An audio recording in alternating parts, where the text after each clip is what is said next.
नमस्कार, मैं हूं आपके साथ शिरीन और आप देख रहे हैं हमारा इलेक्शन स्पेशल शो। अब चलेगी फिंगर की। फिंगर यानी उंगली, जो छोटी जरूर है लेकिन लोकतंत्र की मजबूती में बड़ी भूमिका निभाती है। राष्ट्रहित में जनता की बढ़ती भागीदारी का प्रतीक है ये फिंगर। तकनीक की हर चीज को इससे आप हैंडल कर सकते हैं, जिसमें राष्ट्र की रक्षा भी है तो आपकी और आपके अपनों की सुरक्षा भी।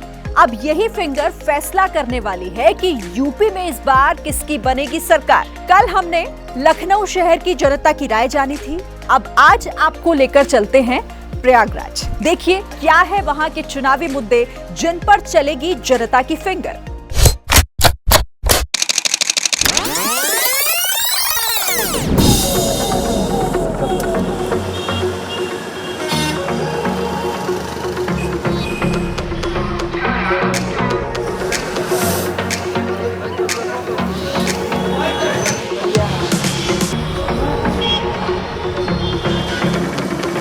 नमस्कार, एबीपी न्यूज के खास चुनावी शो अब चलेगी फिंगर की में आपका स्वागत है। आपके साथ मैं हूं मोहम्मद मोइन। अब चलेगी फिंगर की का कारवां आप पहुंचा है संगम नगरी प्रयागराज। वो प्रयागराज जो कि उत्तर प्रदेश ही नहीं बल्कि देश की राजनीति में बेहद अहम मुकाम रखता है। इस शहर ने देश को 7 प्रधानमंत्री दिए हैं। यहाँ विधानसभा की 12 सीटें हैं, 45 लाख के करीब वोटर हैं। प्रयागराज में 27 फरवरी को वोट डाले जाने हैं, लेकिन 27 फरवरी को प्रयागराज की जनता, प्रयागराज के वोटर जब अपनी फिंगर का इस्तेमाल करते हुए ईवीएम को टच करने की कोशिश करेंगे तो उनके मन में क्या कुछ चल रहा होगा, उनके प्रमुख चुनावी मुद्दे क्या हैं। इसके लिए हम प्रयागराज की अलग अलग लोकेशंस में चलते हैं, लोगों के बीच चौपाल लगाएंगे और उनसे उनका सियासी मूड जानने की कोशिश करते हैं।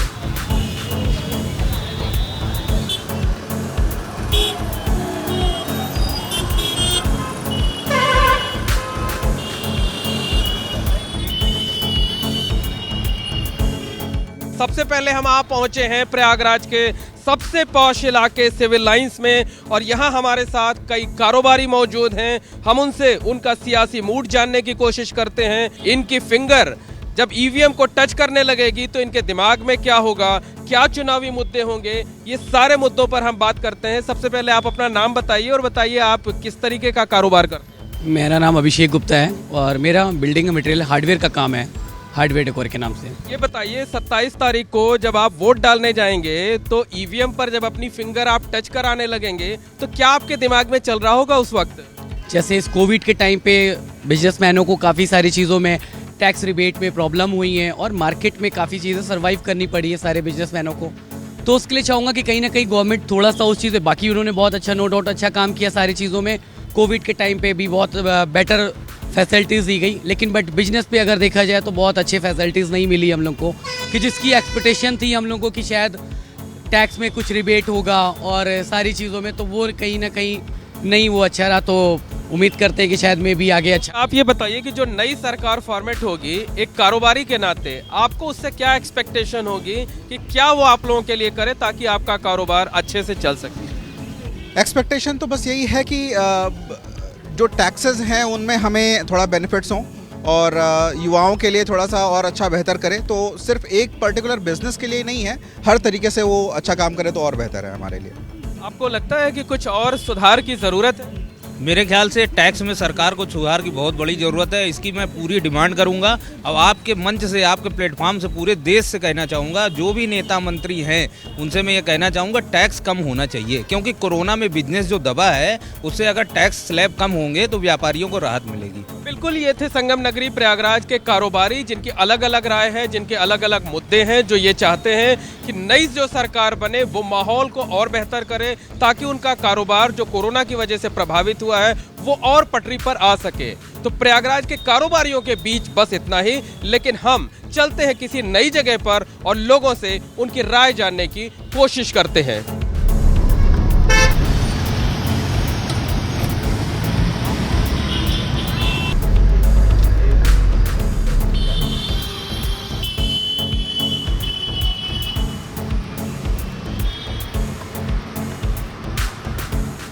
हम आप पहुंचे हैं प्रयागराज के सबसे पॉश इलाके कटरा के पॉश स्वास्तिक मैग्नोलिया अपार्टमेंट में हमारे साथ यहाँ पर तमाम खास मेहमान हैं। डॉक्टर हैं, वकील हैं, शिक्षक हैं, रिटायर्ड वाइस चांसलर हैं, चार्टर्ड अकाउंटेंट हैं, सोशल वर्कर हैं, समाज के अलग अलग तबके के लोग हमारे साथ मौजूद हैं। प्रयागराज के बारे में बता दें कि बुद्धिजीवियों का शहर है, पढ़े लिखे लोगों का शहर है। मैम, आपका क्या नाम है, क्या करती हैं आप, और ये बताइए इस चुनाव में क्या मुद्दे हैं जिस पर आप वोट करने जाएं? मेरा नाम ममता बंसल है। मैं presently Lions Club of Allahabad Angels में सेक्रेटरी के पद पर कार्यरत हूं और साथ ही मेरी अपनी एक एनजीओ चलता है अन्न क्षेत्र फाउंडेशन। 27 तारीख को अपनी फिंगर टच कराने ईवीएम पे जाएंगी तो क्या मुद्दे होंगे आप? हमारे मुद्दे तो वही होंगे। सबसे पहले तो महिलाओं की सुरक्षा। हमारी बेटियां घर से बहुत सुरक्षित वे में बाहर निकल रही हैं, जो हम पहले शायद सोच भी नहीं सकते थे। उसके साथ महंगाई एक मुद्दा हमेशा से रहा है हम लोगों के लिए। महंगाई कम नहीं हो पा रही है, हम चाहेंगे कि महंगाई और कम हो। हम सीपी शर्मा साहब के पास चलेंगे। शिक्षक हैं, कोचिंग वेलफेयर एसोसिएशन के प्रेसिडेंट हैं, साथ ही साथ ये जो अपार्टमेंट है बेहद शानदार और पॉश अपार्टमेंट है, उसके प्रेसिडेंट भी हैं आप, उसकी सोसाइटी के। डॉक्टर साहब, ये बताइए, जो मौजूदा सरकार है वो विकास के बड़े बड़े दावे करती है, आपको लगता है 5 साल में विकास? नहीं, विकास तो देखिए हुआ है। मतलब योगी सरकार ने, हमारे मुख्यमंत्री जी ने बहुत जितना विकास मैक्सिमम हो सकता था, अब से 5 साल की स्थिति यदि हम देखते हैं अपने उत्तर प्रदेश की, बहुत ख़राब थी।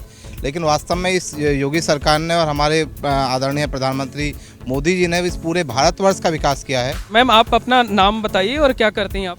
मैं डॉक्टर प्रीति श्रीवास्तव, मैं स्त्री रोग विशेषज्ञ हूँ यहाँ पे नाजरत हॉस्पिटल में। डॉक्टर साहब, ये बताइए कि अस्पताल में तो आप लोगों का इलाज कर देती होंगी, सरकारों का इलाज कैसे करेंगी? राजनीतिक दलों का जो महंगाई बढ़ाते जा रहे हैं, और आपको किचन भी चलाती होंगी, किचन भी संभालती होंगी, दिक्कत भी आती होगी। गैस के दाम इतने बढ़ गए हैं, एजुकेशन में इतना खर्च होता है, इवन मेडिकल हम लोग मेडिकल फील्ड से भी हैं, लेकिन हर चीज़ों में इतने प्राइस लगते हैं। डॉक्टर्स के ऊपर भी, जितने नर्सिंग होम में, इसमें इतने सारे टैक्स लगाए गए हैं कि डॉक्टर भी अपनी फीस ना कम कर पाता है, ना वो अच्छे से कम दर पे इलाज दे पाता है। हम सरकार से चाहेंगे कि सरकार कम से कम स्वास्थ्य पे ध्यान दे। इसके अलावा जो लोगों से खूब पैसे लेने के बावजूद आपका किचन नहीं संभल पा? जी नहीं, बिल्कुल नहीं संभल पाता है। और हमें सिर्फ अपनी किचन की नहीं, हमें आम जनता की भी चिंता है। यहाँ पर हमारे किचन चलने से क्या होगा, सबका किचन नहीं चलेगा, ये बात देखनी होगी। दूसरी चीज़, सरकार कहती है, जितनी सरकारें आ रही हैं, कोई कहता है स्कूटी देंगे, कोई कहता है लैपटॉप देंगे। आप नौकरी क्यों नहीं देते? नौकरी दीजिए, सबको रोजगार दीजिए। आज हमारा बीटेक किया हुआ बच्चा आज 4th क्लास के एम्प्लॉय की नौकरी के में लाइन में लगाता है, ऐसा कौन चाहेगा? हमारे साथ राजनीति विज्ञान के एक्सपर्ट पूर्व vice chancellor professor MP Dubey sir हैं। सर बताइए, आजकल ना जाति पर, धर्म पर या बेफिजूल के जो मुद्दे हैं उन पर वोट पड़ने लगे हैं, जो जरूरी मुद्दे हैं वो खो जाते हैं। नहीं, जनता के जरूरी मुद्दे नहीं खो जाते। कारण एक जनता के जरूरी मुद्दे इस आधार पर भी रहते हैं। जरूरी मुद्दे तो है भाई, आपको लॉ एंड ऑर्डर होना चाहिए, देन एजुकेशन है, हेल्थ है, पावर सप्लाई है, सैनिटेशन है, ये व्यवस्थाएं होनी चाहिए।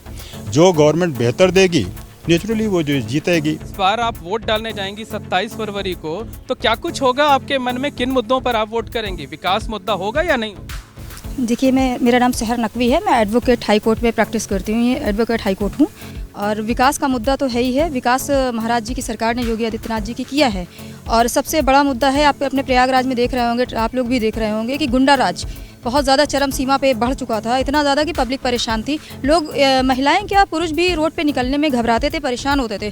लेकिन जब से महाराज योगी आदित्यनाथ जी की सरकार आई, इन्होंने बहुत कंट्रोल किया है। गुंडा राज खत्म हो गया हमारे प्रयागराज से, अमन शांति सुकून का शहर बन गया है। हम चाहते हैं उनकी सरकार एक बार दोबारा आए, ताकि ये सुकून अमन कायम रहे दोबारा से। और रही बात वोट की, तो वोट एंड सपोर्ट उनको मेरा। चार्टर्ड अकाउंटेंट साहब अभी आए थे हमारे बीच में। जी जी, बताइए क्या नाम है आपका? सर, मैं अमित अग्रवाल हूँ। ये बताइए कि जो बातें आप लोग कह रहे हैं, जो मौजूदा सिनेरियो है पॉलिटिकल, उसमें लगता है कि कहीं अर्थ भी कोई चुनावी मुद्दा बन पा रहा है या नहीं बन पा रहा? नहीं, महंगाई तो एक बहुत बड़ा मुद्दा है। जिस हिसाब से महंगाई पिछले 1 वर्ष में बढ़ी है, वो तो एक बहुत बड़ा मुद्दा है इस बार चुनाव में। और इसको कहीं ना कहीं सरकार को देखना चाहिए, आखिर इसके पीछे कारण क्या है जो बढ़ी है महंगाई। हर चीज़ में, चाहे कंस्ट्रक्शन के क्षेत्र में हो, चाहे अपने किचन के क्षेत्र में हो, चाहे कुछ भी हो, हर चीज़ में महंगाई आप आज देखिए बढ़ गई। जो चीज़ 100 रुपये की थी वो 130 रुपये की हो गई। तेल का दाम 200 रुपये हो गया। पेट्रोल डीजल का दाम जहाँ 70 रुपये था वो 100 रुपये पहुँच गया। क्या नाम है सर आपका और आप क्या करते हैं? मैं जगदीश नारायण पुरवार विश्वविद्यालय से रिटायर्ड अध्यापक हूँ और इस समय भारतीय आर्थिक शोध संस्थान का अध्यक्ष हूँ। ये बताइए हमें कि जो एक विधायकों का चुनाव किया जा रहा है, एक आदर्श विधायक क्या होना चाहिए? कैसे जनता की अपेक्षाओं पे खरा उतरना चाहिए? आदर्श विधायक को मुख्य रूप से अपने क्षेत्र की उन समस्याओं को पहले आइडेंटिफाई करना चाहिए और उनके विकास के लिए योजनाएं बनाना चाहिए। वे योजनाएं प्रशासन की मदद से, एजुकेशनल इंस्टीट्यूशंस की मदद से बननी चाहिए और साथ ही साथ फाइनेंशियल इंस्टीट्यूशंस को भी उनमें मदद करना चाहिए। तब हम समग्र विकास की दिशा में आगे बढ़ पाएंगे। सर क्या नाम है आपका और क्या करते हैं आप? मैं आर्यन मिश्रा, रविंद्रनाथ मिश्रा। मैं यहाँ इंडिया टेलीफोन इंडस्ट्री में जीएम था और उसके बाद मैं स्कूटर फैक्ट्री जो है LML की, उसमें भी रहा जनरल मैनेजर। सर ये बताइए 27 तारीख को आप अपनी फिंगर का इस्तेमाल कर वोट डालने जाएंगे कि नहीं, घर बैठेंगे? नहीं जी, बिल्कुल जाएंगे और खुद नहीं जाएंगे और जो साथी उनको लेके जाएंगे। लेकर के जाएंगे? बिल्कुल बिल्कुल। अपनी जिम्मेदारी निभाएंगे? यस।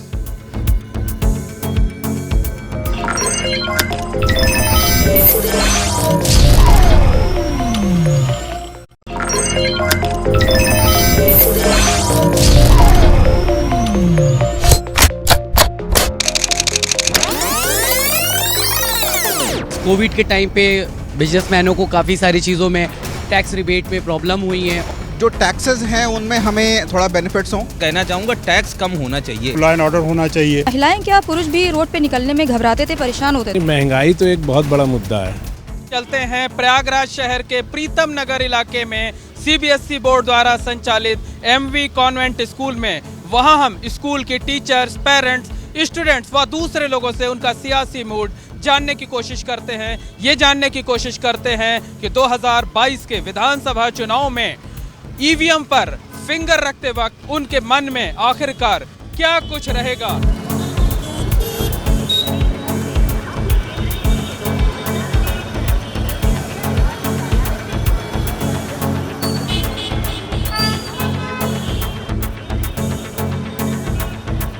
संगम नगरी प्रयागराज को देश में शिक्षा के बड़े केंद्र के तौर पर जाना जाता है। यहाँ की यूनिवर्सिटी को ऑक्सफोर्ड ऑफ द ईस्ट कहा जाता है। हर साल यहाँ देश के कोने कोने से लाखों की संख्या में स्टूडेंट्स पढ़ाई करने के लिए आते हैं। हम यहाँ शिक्षा जगत से जुड़े हुए लोगों से बातचीत करते हैं। सबसे पहले मैम आपसे बात करना चाहेंगे, क्या नाम है आपका? मेरा नाम वैष्णवी श्रीवास्तव है।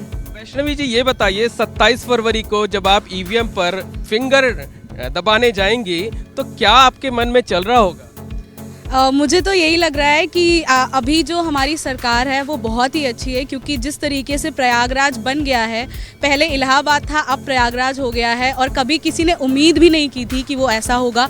महिलाओं के लिए जो सुरक्षा का जिस तरीके की व्यवस्था हुई है, हम लोग अब आराम से किसी भी समय घर से बाहर निकल सकते हैं। कुछ और लोग हैं, हम उनसे बात कर लेते हैं। मैम क्या नाम है आपका? मोनिशा बनर्जी। मोनिशा बनर्जी, आप ये बताइए कि जब आप 27 फरवरी को अपनी फिंगर का इस्तेमाल करने जाएंगी तो महिलाओं की सेफ्टी एक बड़ा सवाल होती है, जो आपके मन में वो कुछ होगा। दूसरा एक सवाल ये है कि अनएम्प्लॉयमेंट को लेकर लोगों में बहुत नाराजगी है, उसे कितना बड़ा मुद्दा आप मानते हैं? सर ये बहुत बड़ा मुद्दा है कि जितनी भी महिलाएं हैं उनको भी बिल्कुल पुरुषों के बराबर ही सारी जॉब, सारी फैसिलिटी, सब कुछ मिलना चाहिए सर। क्योंकि मैं एक महिला हूं तो मैं यही चाहूँगी कि सारी महिलाएं सुरक्षा की दृष्टि से भी और रोजगार की भी दृष्टि से उनको भी बराबर का मिलना चाहिए पद। ये बताइए कि जब आप वोट डालने जाते हैं तो आपके मन में क्या कुछ होता है? क्या लगता है कि एक जो जनप्रतिनिधि होना चाहिए, एक विधायक होना चाहिए, किस तरीके का आइडियल विधायक होना चाहिए? अपने क्षेत्र का विधायक रहे, वो अपने इलाके को थोड़ा सुदृढ़ करे, उसको मजबूत बनाए, और जो भी नीड है उस इलाके की उसको फुलफिल करे। इतने लोगों की नीड होती है जो जहाँ पे रह रहा है, जिस इलाके में रह रहा है। ये बताइए, आपने हिजाब पहन रखा है, नाम आपका आफरीन है, चुनाव है, चुनाव में हिजाब बड़ा मुद्दा है, लगता है इस तरीके का मुद्दा होना चाहिए? जो हिजाब है, ये हिजाब अभी तो रहा नहीं है, ये औरतों की सेफ्टी के लिए लोग पहनते हैं, या ऐसा नहीं है कि इसको जो है मुद्दा बनाना चाहिए। मेन जो फोकस है वो पढ़ाई पे हो, रोजगारी पे हो, विकास पे हो, ना कि हिजाब पे हो। बिल्कुल, ये थे संगम नगरी प्रयागराज में शिक्षा जगत से जुड़े हुए लोग जो कि अलग अलग राय रखते हैं, और उनका कहना है कि 27 फरवरी को जब वो EVM पर अपनी फिंगर दबाने के लिए जाएंगे तो उनके मन में तमाम सवाल होंगे, तमाम मुद्दे होंगे, लोगों की बेहतरी के मुद्दे होंगे, समाज की बेहतरी के मुद्दे होंगे।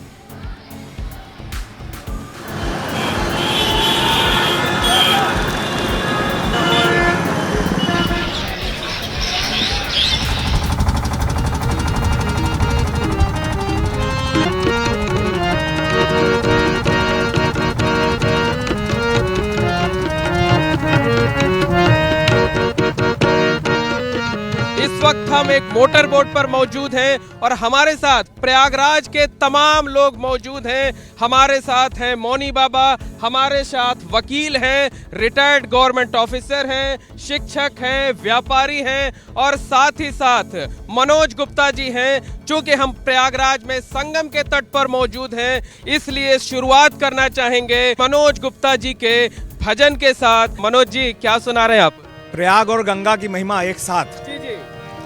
जहाँ गंगा मैया, जहाँ यमुना मैया, जहाँ गंगा मैया, जहाँ यमुना मैया, जहाँ सुरसत की धार बहे धीरे धीरे, प्रयाग नगरी बसे संगम के तीरे, प्रयाग नगरी जहाँ पाप मीटे, जहाँ पुण्य मिले, जहाँ पाप मीटे, जहाँ पुण्य मिले, जहाँ पावन हो प्राणी तरे धीरे धीरे, प्रयाग नगरी बसे संगम के तीरे, प्रयाग नगरी। 27 तारीख को फिंगर आपकी ईवीएम में कहां पर जाकर रुकेगी? देखिए, ये तो बताने लायक बात नहीं है, लेकिन जो राष्ट्र के लिए समर्पित है और देश के विकास के लिए समर्पित है, बटन तो उसी पर दबेगा। राजेंद्र जी बताइए, आप तो रिटायर्ड गवर्नमेंट ऑफिसर हैं, ये बताइए कि क्या समस्याएं आपको लग रही हैं? क्या लगता है कि लोग जो है क्या कुछ करने वाले हैं इस चुनाव में?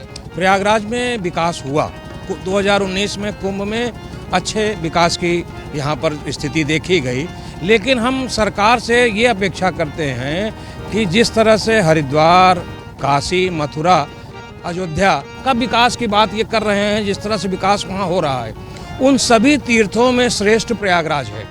प्रयागराज के इस संगम क्षेत्र का चतुर्मुखी विकास की जरूरत है। तस्वीरें दिखा देते हैं, तस्वीरों के जरिए दिखाने की कोशिश करते हैं। माघ का मेला यहाँ पर लगा हुआ है और 3 साल पहले यहाँ पर मोदी सरकार ने, योगी सरकार ने दिव्य और भव्य कुंभ कराया था।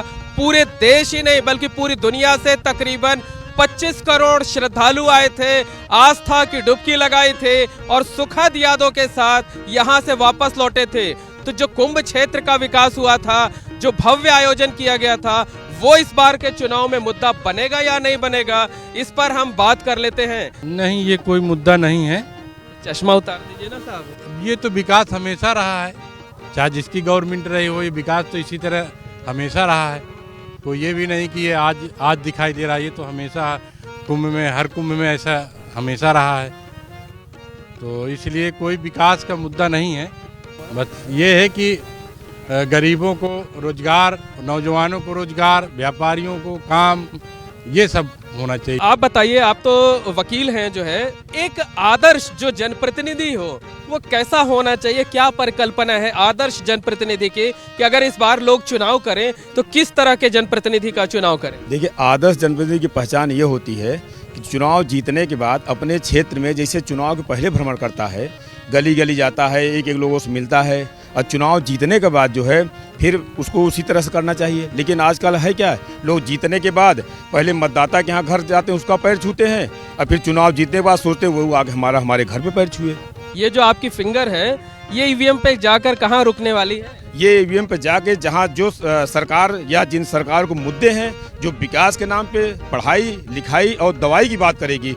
इस समय जनता के सब जरूरी है, पढ़ाई, लिखाई और दवाई। और ये ये सरकार जो तीनों मुद्दे और बेरोजगार और लोगों को नौकरी देने का काम करेगी, पूरे देश की जनता, इस प्रदेश की जनता वही बटन दबाने जा रही है। मौनी बाबा कोई गीत सुनाएंगे और सब लोग साथ मिल करके उसे गाएंगे। यह मतदान देश के शक्ति सुंदर तेज बढ़ाएगा, यह संविधान की वो ताकत है राष्ट्र एक अपनाएगा। घर घर शिक्षा स्वास्थ्य बढ़ेगा, जागृति होगी मानवता, अत्याचार मिटेंगे निस्दिन, एक जुड़ेगी भी शिक्षा। यह मतदान पर्व जैसा है, दीपावली मनाएंगे, घर घर जाके भैया बबुआ को मतदान कराएंगे। आप सारे के सारे लोग गंगा जी की गोद में हैं, कम से कम हाथ उठाकर ये संकल्प ले लीजिए आप लोग कि मतदान करने जरूर जाएंगे और दूसरे लोगों को भी प्रेरित करेंगे मतदान करने के लिए। एबीपी न्यूज की इस इलेक्शन स्पेशल सीरीज में आज बात बस यहीं तक। अगले हफ्ते चलेंगे एक नए शहर में जहां जल्द पड़ने वाले हैं वोट। वहां के वोटर्स की मन की बात हम जानेंगे। ये जानेंगे कि उनकी फिंगर किन मुद्दों पर नई सरकार को चुनने वाली है। आप देखते रहिए एबीपी न्यूज।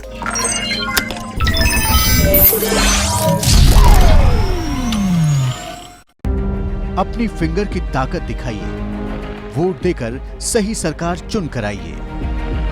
वोट देने के बाद अपनी इंक वाली फिंगर के साथ ली गई सेल्फी एबीपी न्यूज को भेजिए, ताकि आपको देखकर दूसरे भी अपनी जिम्मेदारी निभाएं, क्योंकि अब चलेगी फिंगर की।